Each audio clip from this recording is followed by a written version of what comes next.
This is Big Dreams, Small Pockets, a business and lifestyle podcast where we take you on our journey of making our dreams a reality. Ashol is a full-time entrepreneur with a specialization in digital marketing, and Veli works a 9-to-5 job while managing her businesses on the side. If you want tips, tricks, and a good laugh, keep listening. Whether you're new or you've been listening from day one, we thank you for tuning in and ask you to share our podcast with your friends and business partners. Without further ado, let's get right to it. Hey guys. Hi, this is Veli. And this is Ashol here. And welcome back to another episode of Big Dreams, Small Pockets. Today's topic, we're going to be talking about passive income. That is so important nowadays. I feel like everybody is trying to get a little hustle, a little something on the side. Like, there's nothing wrong with the second, third, fourth stream of income, guys. Right. But before we get into that, we're going to just jump over into our highs and lows segment. Oof. I feel like, we haven't been updating in every single episode, but let's just talk about some of our highs and lows for the day. What about yours? Or not even the day, the week, the year, however, since, this is being recorded in 2019. Let's talk about the highs and lows of... Well, the lows, not that I don't want to talk about it, but y'all already know, expenses, life, money. Yeah. But I will have some highs. I love the fact that my brother recently just got a new car, and I could help him with that by raising his credit and my own by signing under his lease. So when I did that, basically I raised my credit because now I have 2 cars under my name, and I put him on my insurance. So now his insurance credit, which I didn't even know was a thing, can start to build. Yay. Yeah, that's awesome. So that's a good, really big high for me. I'm really excited about it. He loves his car. I do too. That's dead as your dream car. Yeah, but something like that, if you could help out somebody, especially a reliable family member, big mood on reliable, because that's your name. But if you could help somebody out in that way, honestly, do it, because it helps you and it helps them. Belly? Of 2019? I mean... Or of... Okay, I'm just whatever is going on. Just in general, yeah. Any lows, to be honest? As of right now, I don't think I have any lows. Not saying that I have nothing wrong, but nothing is currently on my mind that I feel like I need to share. Yeah, that's pressed up, but Yeah, it's I agree. Regular lows, nothing wild. Highs, wow.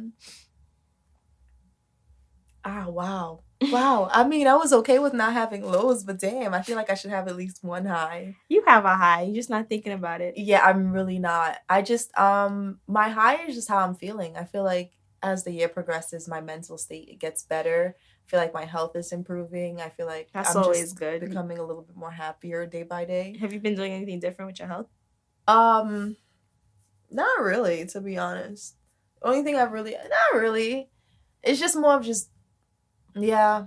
Last time I came over, you was drinking a deathly looking type juice drink, lemon. I drink green tea every morning, I guess. Is okay. That? No, and that really helps with your stomach. It does. I love green tea so much. I drink a cup every single morning. That's, I guess, how I've been doing health. I'm referring to the apple cider vinegar. Yeah, guys. Okay. Crazy mix you made. So really quickly before we jump into this topic, I guess this is what I'm sharing with you. This is a concoction if you want to get your stomach right in a short matter of time. Let's say you have something coming up in a month. Not small as in 2 days, because baby, just accept it. You are who you are, But, I have this concoction that really helps with, just getting rid of that fat in the midsection, which would be, I do it warm because I like tea. I like the warm drinks. I like that. It works better. But I have part water, which is the biggest part. I put a couple of drops, however y'all want to call it, of apple cider vinegar. I sprinkle a little turmeric in there. And then I do a little bit of lemon juice. Oof.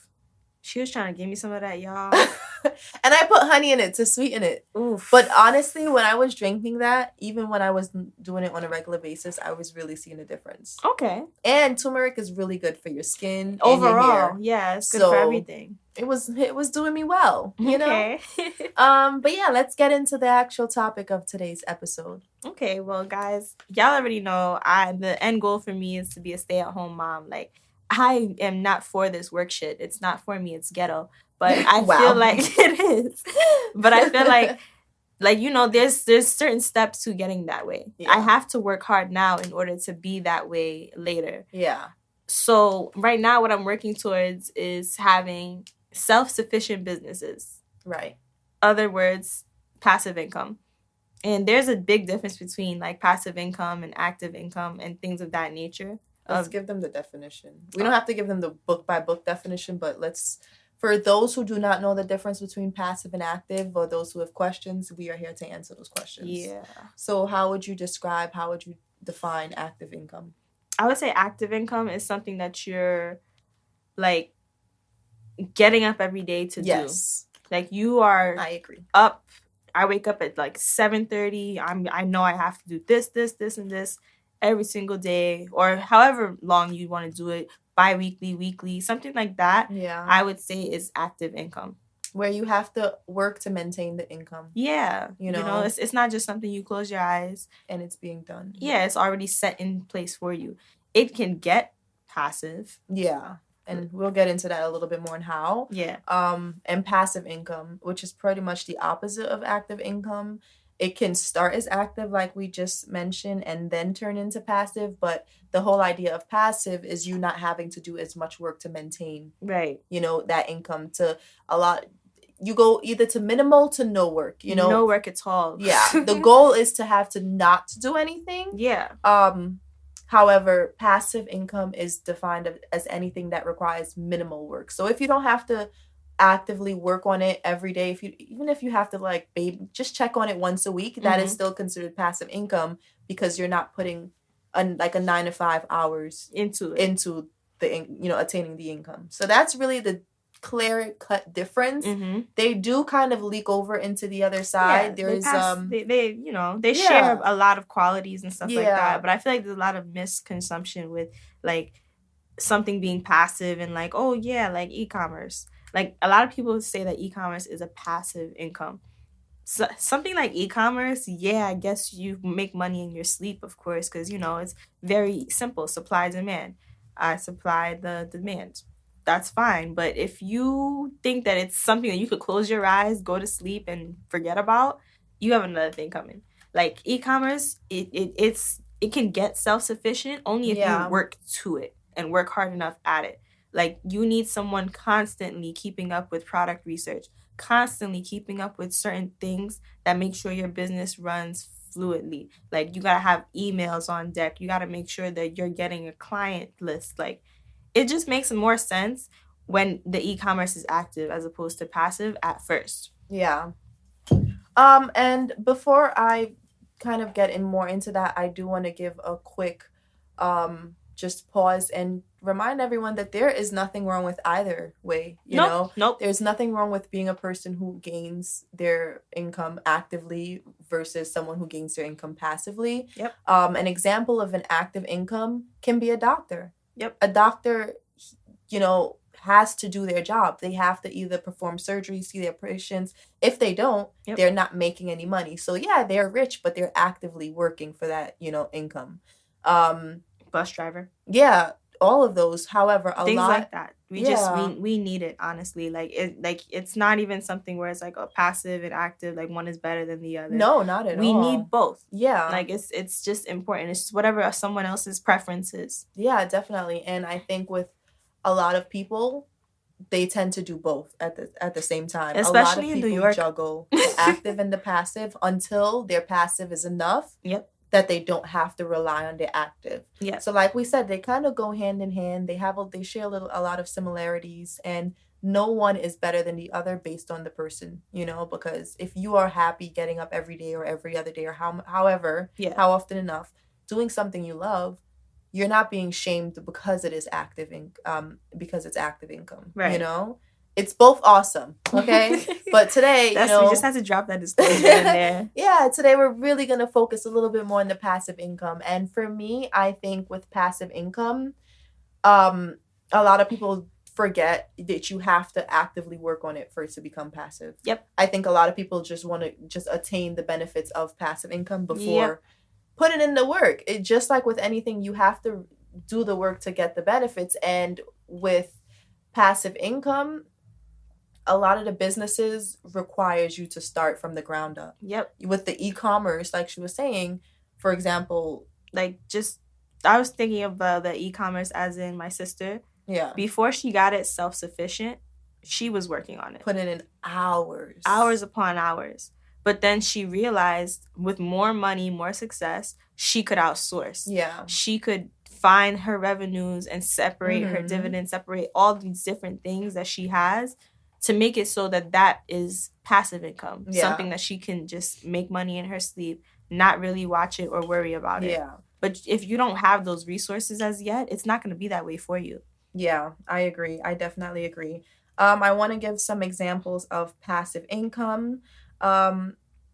With passive income, though, the struggle with it and why I say active income can lead to passive income, because unless you have the finances, right, you have to start on the active side. Of course. You know, if you're already financially blessed and you have the ability to just start certain businesses and do certain projects where the money makes itself automatically, right, that is great. Hoorah. But that's not why you're listening to Big Dreams, Small Pockets, to be honest. It's not, you know. So a lot of the passive income that we want, we tend to fall off on because we're not seeing the passivity. If it's not, it is now a word.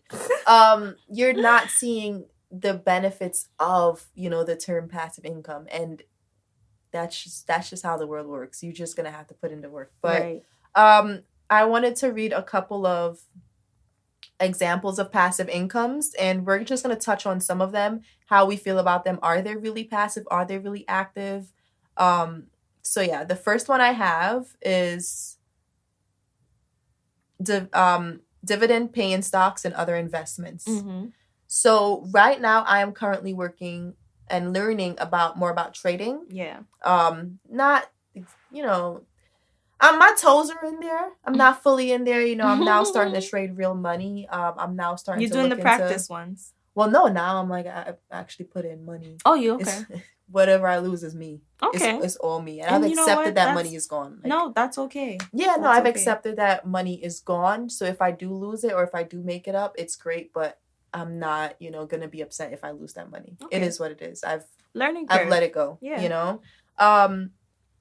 With trading, in my opinion, is not a form of passive income because unless you are paying someone to trade or unless you are in an automatic trading setup where, you know, whichever company program you're with, they're doing the trading for you. A subscription you have to pay for monthly. Yeah, that is the passive area because it's not being done for you. But if you're looking at the computer in a day-to-day, and I see people trade pretty often. I know someone who is at work and this person pulls out their iPad and they're trading and looking at all these things while they're working. You know, trading is active. You are actively watching the markets and you're actively doing that. However, dividend paying stocks and, you know, other investments, I literally just read it over. That's more of a passive because you're sitting on that money. Yes. You put your money somewhere and you're just waiting for the return. Yes. You may not get that return. You may get that return. Honestly, it's just up to the stocks, the market, how that works. I haven't invested in any stock yet, but when I do, I really do think that money, when I have it and set it aside for it, I'm going to just leave it there. The longer you leave it and you keep it for, the stronger it is. Another one is affiliate marketing. And for anyone who doesn't know what this means, it's pretty much when you have a platform that promotes other companies. So you're really not doing much, but putting everybody else on the spot. I love affiliate marketing. I honestly recommend it to a bunch of small businesses because affiliate marketing, it is free marketing essentially. Mm-hmm. It's not necessarily free because you're giving a stipend and or commission to the marketer. Yeah. But affiliate marketing is so simple. You're saving cost and coin on having a business. Let me just break it down to you guys as simple as possible. Yeah. You see your Uber app. And it has a link. You share that link, your friend signs up for Uber, you get $7 off your ride, your friend gets $7 off the ride. Boom. And Uber didn't have to pay a cent but those $7 for that extra sign-on. That is affiliate marketing. Like giving out a code to anybody, allowing anybody to be able to, I feel like that's what's really like good about the 21st century. Like everybody can do it. Everybody can be a marketer now. Instead of a Uber paying hundreds of thousands of dollars for a 30-second ad on the TV, which they have now. Like they can just make us do it for them. Right. So affiliate marketing, you can get money based off of that. I highly recommend it. I get free groceries every month just through affiliate marketing. My link, like I can share it in the bio of this episode with y'all. If y'all don't have Shipped yet, download it through my link because child, $50 off for me, $50 off for you, and they deliver the groceries right to your door. Like I'm not shitting y'all right now. Another passive income is course sales. I'm not sure how many of you guys would be interested in that, but if you don't know, course sales is when you're just selling an online course. That's really it. That is another huge industry right now, and it's coming up crazy. What? Yeah, it's so funny because to be honest, I think that I don't want to downplay anyone who's in it, but I think that it's easy to get into. Absolutely. Everyone has their hobby. Everyone has their interest. Everyone has one thing that they're pretty much obsessed with. Yeah. Some people are obsessed with cars. Some people are obsessed with hair. Like, you are obsessed with something to a limit, and you're gaining and acquiring knowledge the more you obsess over it. So why not compile all that knowledge and sell it into a fucking webinar and then charge $200 a head in the webinar? And because you're selling it online and you're selling it not affiliating with any school or anything like that, you don't need any specific licensing. Especially if the content you're doing is great and then people are sharing it by word of mouth. Exactly. Nobody's going to care about you not having a NPD or whatever whatever letters after your name. No one's going to care about that, No, guys, I can assure you, courses, that is the new way to there's a breakdown on a meme that I saw recently, and it was like people who sell products. Yeah. People who make products. People who sell courses about the product. Yeah. It was a pool, and it was just, y'all can't see my hands right now, but the pool got bigger and bigger and bigger as I went on. Like, your market opens up so much with courses because it's low maintenance. You make a few videos, you throw up a webinar, you make a Facebook group, you market that Facebook group, and you just talking about something that you're already a master at. Like, that is literally Russell Brunson. I don't know if any of you guys know about ClickFunnels, but that is literally his whole spiel. That is everything he's about. You do something that you're a master in. And this can be anything. You could be a master at fucking yarn. Like, this is not like something where you have to do something outrageous, be a professor. You don't have to be anything nowadays. You have no idea how many people want to buy what you're selling. Yeah. A perfect example would be my sister. One of her business partners, his wife, makes flower arrangements. She has a Facebook group of over 200K people in it, just because they love flowers. They love the idea of the flower arrangements and stuff like that. Like, and she's deciding, my sister is like telling her and getting her into making a course on how to put flowers together. Might as well. Yeah. And that leads into creating a digital product. Yeah. Because an online course is a digital product. You're selling something. Digital product can also be ebooks. Yep. Just any guides and just anything you can sell online without having to create a physical copy of. When I tell y'all, it is the easiest thing in the world to have an ebook now. You do not have to have a publisher. I am self-published. Literally, Kindle, direct publishing will do it for you. Barnes and Nobles, if you go on their site, will self-publish it for you. It is the easiest thing to do. If you have a story, something you feel like is powerful, something not even powerful, it could be funny. Something you feel like is something someone else wants to hear or read. Yeah. Write it. Send it to them, it gets approved, and then boom, you are a self-published author of a book. I have an ebook out for free right now. Why is it free? Because I'm a marketer and I know why I put it for free. But the ebook is out. Literally, it took barely any effort on my part at all. This was already notes I had in my phone, culminated together with a bunch of pictures and organized in a template. Like, it's nothing really crazy. So if you guys are thinking of something like that, I recommend doing an ebook. It is a huge, huge market for that too. And you can put your book at any price. I think the last example of passive is a controversial one, but it's a big one. And that is real estate. Oh, why is it controversial? It's controversial because I know when I was saying like certain real estate stuff, you're like, that is not passive. Oh, that is not passive. I mean, real estate, it's the same thing what we said earlier. It goes in both ways. Yeah, you can be in real estate. Yeah.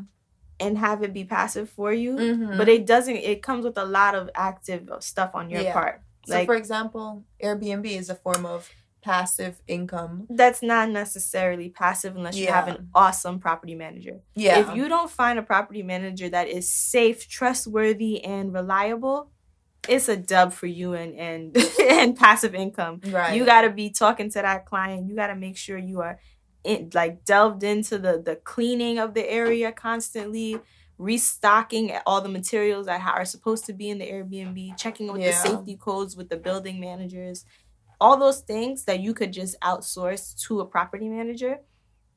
That's kind of the contingency. Real estate is a very big passive income market. It's a huge passive income market if you know what you're doing and if you have the right connections. And it depends on, like she said, what type of real estate you're doing.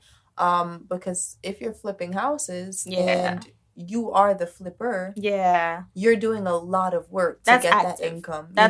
You're no longer passive. Exactly. So when you say I'm in the real estate business, you're not necessarily earning that income passively. You're actively putting in the work. And like we said, it's nothing wrong with that, but it's about knowing the difference. Real estate definitely starts off active for someone who is now getting into it. Mm-hmm. But, once that money starts making itself, you can use that money that, generated itself to make more money. Yeah. And that's really how it goes. Yeah. There are different forms of real estate. I just wanted to touch on the new ones that I learned of. Well, they're not new. I probably mentioned them in season 1, but parking garages. Yeah. Something that I want to get into because of the no tenant thing. I don't like people. And then I have this crazy flip side of me where I love people and I'll probably be in their business too much. Like, oh my God, you need something? You have a problem? Let me try to help you. I don't want to have another stream of income that is a burden to me. Yeah. So if you're real estate investing, you're going to want to invest in something that's low maintenance if you're really looking for that passive income aspect of it. A laundromat. Yeah, but even the laundromat, you have to find a manager. Like, you have to even if you own the laundromat, something like that you have to make sure of. But if you're just investing into bare land that's already there that somebody's going to use for something. That's what I want to do. I want to buy the land, not the buildings. And I think we mentioned this in the past episode. Yeah. I don't want to do the work. I want to buy a land that can keep, like, that you can constantly rebuild on. I don't. And that's why I like about parking garages, because I feel like no matter what's next to them, whether it be a restaurant, anything, a mechanic, a beach, anything you need, the parking garage will always be there. It's still there. And it's no maintenance at all, because you are investing in the company that already has security managers there. Especially around high population sites. Like New York. Mm-hmm. Like, getting into things like that is really good for passive income. Yeah, buying land and renting it out in one way, shape, or form. Yeah. That's just really a gold star. We can put a gold star in terms of passive income. Yeah. But you know what?